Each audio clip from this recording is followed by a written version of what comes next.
మోడీ అమ్మకి పుట్టలేదు. మోడీ అమ్మకి పుట్టాడు కానీ వాళ్ళ నాన్నకి పుట్టలేదు.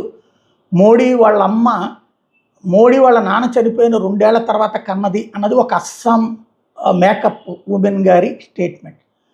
కాక్రోచ్ జనతా పార్టీ ఉద్యమాల దగ్గర మోడీని అమ్మల నక్కల్ని తిట్టారు.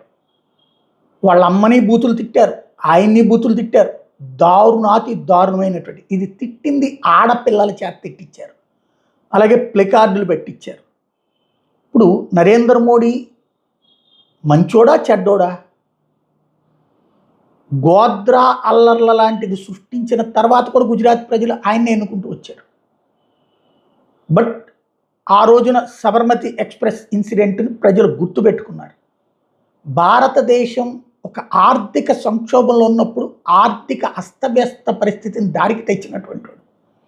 మౌలిక వస్తువులంటే సంబంధం లేదన్నటువంటి స్టేజిలో ఉన్నటువంటి వేళ అద్భుతమైనటువంటి మౌలిక వస్తువులు కల్పిస్తున్నటువంటి వాడు. ఎన్ని విమానాశ్రయాలు పెరిగినాయి, ఎన్ని కాలేజీలు పెరిగినాయి, ఎన్ని మెడికల్ కాలేజీలు పెరిగినాయి, మెడికల్ వ్యవస్థ ఎంత మార్పు వచ్చింది.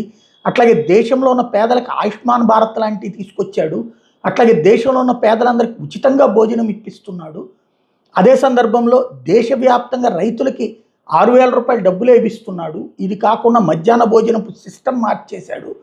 అలాగే దేశంలో ఉన్నటువంటి విద్యా వ్యవస్థ ఏ రాష్ట్రానికి ఆ రాష్ట్రం అని ఒక రాష్ట్రానికి ఒక రాష్ట్రం కొట్టుకుంటున్నటువంటి దశలో మొత్తాన్ని జేఈఈ నీట్ లాంటివి తీసుకొచ్చి ఒక సిస్టమేటిక్ రూట్లో పెడుతున్నాడు. లోపాలు జరుగుతుంటాయి.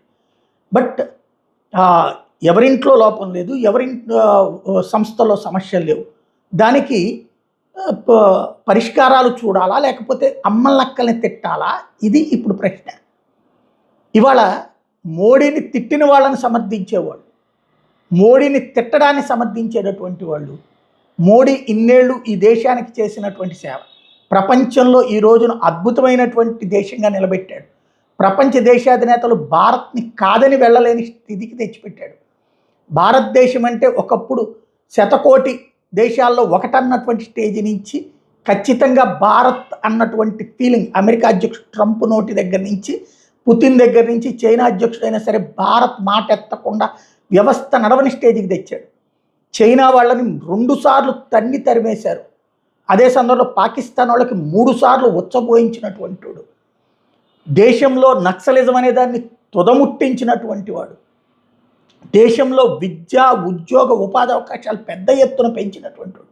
ఒకప్పుడు చిన్నపాటి 5,000, 10,000 ఉద్యోగానికి కూడా 100 మంది బారులు తీరిన దశ నుంచి ఇవాళ రోజున 15,000, 25,000 సంపాదించిన చాలా సులభం అన్నటువంటి స్థితికి ఆర్థిక పరిస్థితి తెచ్చినటువంటి వాడు.